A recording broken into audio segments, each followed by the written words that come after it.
Welcome students. आज फिर हम आपसे चर्चा करते हैं इस वीडियो में क्वांटम मैकेनिक्स की। क्वांटम मैकेनिक्स में एक प्रॉब्लम होती है पोटेंशियल बैरियर पेनिट्रेशन या टनलिंग। तो इसको पहले हम तो ये समझें कि प्रॉब्लम है क्या, what is the problem. Potential barrier problem है क्या, विभव अवरोध वाली समस्या है क्या, ये समझते हैं। उसके बाद उसकी इक्वेशन को सॉल्व करेंगे, उसके बारे में जानेंगे। तो हम समझते हैं this potential barrier problem is related to alpha decay. दो तीन प्रकार के डीके होते हैं, अल्फा बीटा गामा, ये डीके होते हैं।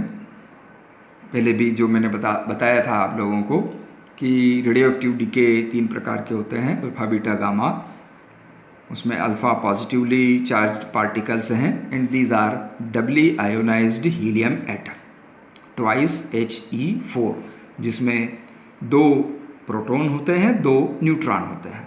ये चार चार के ग्रुप में जो पार्टिकल बाहर निकलते हैं उसको हम अल्फ़ा पार्टिकल बोलते हैं। अब ये अल्फ़ा पार्टिकल नाभिक से निकले हैं। नाभिक में न्यूट्रॉन भी हैं, प्रोटॉन भी हैं, और ये सब एक साथ रहते हैं। प्रोटॉन प्रोटॉन के बीच में फोर्स ऑफ रिपल्शन है। प्रोटॉन और न्यूट्रॉन के बीच में कोई इलेक्ट्रिकल फोर्स नहीं है। इस कोलंबियन फोर्स के अतिरिक्त नाभिक में एक फोर्स और होता है, दैट इज़ न्यूक्लियर फोर्स या स्ट्रॉन्ग फोर्स। ये जो न्यूक्लियर फोर्स होता है इट इज़ चार्ज इंडिपेंडेंट। ये इस पर डिपेंड नहीं करता कि जो पार्टिकल्स हैं उन पर चार्ज क्या है, ठीक है। तो न्यूट्रॉन और न्यूट्रॉन, उनके बीच में भी ये फोर्स लगता है। न्यूट्रॉन और प्रोटॉन के बीच में लगता है, प्रोटॉन और प्रोटॉन के बीच में लगता है, and it is the strong force. ये इतना स्ट्रांग होता है कि दो प्रोटॉन हैं उसके बीच में जो न्यूक्लियर अट्रैक्शन फोर्स है वह कोलंबियन रिपल्शन फोर्स से भी ज़्यादा है, ठीक है, बहुत ज़्यादा है। तो कोलंब का जो रिपल्सिव फोर्स है दो प्रोटॉन के बीच में, उससे कहीं ज़्यादा नाभिकीय बल है नाभिक के अंदर, when the two particles are very near to each other. जब दोनों बहुत पास पास हैं तब की अवस्था ये है।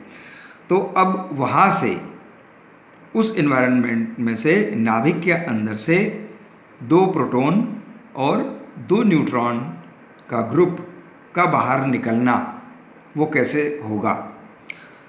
इसमें चार पार्टिकल बाहर निकल रहे हैं और ये चारों पार्टिकल को बचे हुए जो न्यूक्लियन हैं वो सब अट्रैक्ट कर रहे हैं। तो देखें कि स्थिति क्या रहती है। तो यहाँ पर ये स्थिति है कि ये बहुत सारे नाभिक के अंदर न्यूक्लियन हैं जिसमें न्यूट्रॉन प्रोटॉन दोनों हैं, और उसी में से ये चार पार्टिकल बाहर आए हुए हैं जिसको हम अल्फ़ा पार्टिकल कह रहे हैं, जिसके ऊपर +2 चार्ज है। तो यहाँ पर ये चार पार्टिकल जब अंदर हैं और ये बाहर निकल रहे हैं तो बचे हुए जो न्यूक्लियन हैं वो इसको अपनी तरफ अट्रैक्ट कर रहे हैं, और ये अट्रैक्शन बहुत स्ट्रांग है, प्रोटॉन प्रोटॉन के बीच के कोलंबियन रिपल्शन से भी स्ट्रांग है। तो ये बाहर नहीं जाने देगा, ठीक है। एनी हाउ, अगर ये अल्फ़ा पार्टिकल नाभिक से बाहर आ गया किसी भी प्रकार से, जब बाहर है तब तो स्थिति ये है कि ये पॉजिटिवली चार्ज, ये नाभिक भी पॉजिटिवली चार्ज, इसमें से कुछ पार्टिकल निकल गए तो हम लिख सकते हैं Z-x इंटू E। इतना पॉजिटिव चार्ज इस पर है और इस पर भी पॉजिटिव चार्ज है, ये एक दूसरे को रिपेल करेंगे। तो इसका जो पोटेंशियल एनर्जी कर्व होगा वो कैसा होगा। तो पोटेंशियल एनर्जी कर्व जो है वो इस प्रकार का होता है। एक हम किसी पार्टिकल को हमेशा कहते हैं कि अनंत से फील्ड में लाने में किया गया कार्य पोटेंशियल एनर्जी है। तो हम एक अल्फ़ा पार्टिकल को लेके चलें और अनंत से लेकर आएँ तो अनंत पर उसकी पोटेंशियल एनर्जी 0 होगी, और जैसे जैसे नाभिक के पास में लाएं नाभिक उसको रिपेल कर रहा है, तो कुछ वर्क करना पड़ेगा, work has to be done, और जैसे जैसे पास लाएंगे ये बढ़ता जाएगा तो पोटेंशियल एनर्जी बढ़ती जाएगी। तो अल्फ़ा पार्टिकल की पोटेंशियल एनर्जी ये इस प्रकार से यहाँ बढ़ती जा रही है, यहाँ तक आ रही है। यहाँ पर ये नाभिक की बाउंड्री है, यहाँ पर इसकी पोटेंशियल एनर्जी मैक्सिमम V0 है, ठीक है। यहाँ ये जो बाउंड्री है, यहाँ से जो फील्ड शुरू होता है वो है अट्रैक्टिव फील्ड, आकर्षण का बल, और वो आकर्षण का बल, उसकी पोटेंशियल एनर्जी जो है वो ज़्यादा प्रभावी है इससे, वो इस प्रकार की है, धीरे धीरे नेगेटिव आके 0 की तरफ, और यहाँ पर, ठीक है। तो ये वाला जो पोर्शन है ये अट्रैक्टिव फील्ड को बताता है नाभिक के भीतर, और यहाँ से ये जो कर्व है ये रिपल्सिव फील्ड को बताता है अल्फ़ा पार्टिकल के लिए। अब जो अल्फ़ा पार्टिकल बाहर निकलता है नाभिक से, उसकी जो टोटल एनर्जी होती है वो E है। तो E एनर्जी के लिए ये लाइन ड्रा की गई, ठीक है। ये है total energy E of the alpha particle outside the nucleus. नाभिक के बाहर उसकी टोटल एनर्जी कितनी है जो मेज़र की गई, वो यहाँ कहीं रहती है, इस लेवल पर रहती है। तो ये जो लाइन है ये इस कर्व को एक तो यहाँ कट करती है और एक यहाँ कट करती है। इस पॉइंट पर हम देखें, यहाँ पर क्या हो रहा है, यहाँ पर जो अल्फ़ा पार्टिकल की टोटल एनर्जी है it is equal to potential energy, ठीक है। टोटल एनर्जी का अर्थ क्या होता है, टोटल एनर्जी का अर्थ होता है काइनेटिक प्लस पोटेंशियल, और इस पॉइंट बी पर जो टोटल एनर्जी है वो पोटेंशियल एनर्जी के बराबर है। अब देखिए दोनों कर्व एक दूसरे को कट कर रहे हैं, तो यहाँ पर ये इक्वल है। तो total energy E is equal to potential energy only, it means kinetic energy is 0। तो ये वाला जो पॉइंट है यहाँ पर अल्फ़ा पार्टिकल की काइनेटिक एनर्जी 0 है, यानी उसकी वेलोसिटी 0 है, वो चल नहीं सकता, ठीक। इसके इस तरफ देखें, यहाँ पर जो टोटल एनर्जी अल्फ़ा पार्टिकल की ये इससे कम है इस लेवल से। ये यहाँ पर भी देखें, यहाँ पर भी देखें, यहाँ पर भी देखें, सभी जगह यहाँ A से लेके B तक जो अल्फ़ा पार्टिकल की जो एनर्जी है वो पोटेंशियल एनर्जी से, इस पोटेंशियल लेवल से कम है। So total energy in this region is less than the potential energy, potential energy से कम है। और टोटल एनर्जी हम किस तरह से लिखते हैं, पोटेंशियल प्लस काइनेटिक, और पोटेंशियल ज़्यादा है इसका मतलब इसमें से कुछ घटाना पड़ेगा, it means kinetic energy is negative. तो काइनेटिक एनर्जी नेगेटिव होगी तो टोटल एनर्जी इतनी आ जाएगी, ठीक है, इसके बराबर। तो ये वाला जो रीजन है A से B तक वाला, ये नेगेटिव काइनेटिक एनर्जी का रीजन कहलाता है, ठीक है। तो ये वाला जो रीजन है नेगेटिव काइनेटिक एनर्जी वाला A to B, this is known as potential barrier. ये बैरियर वाला रीजन कहलाता है A to B, ठीक है।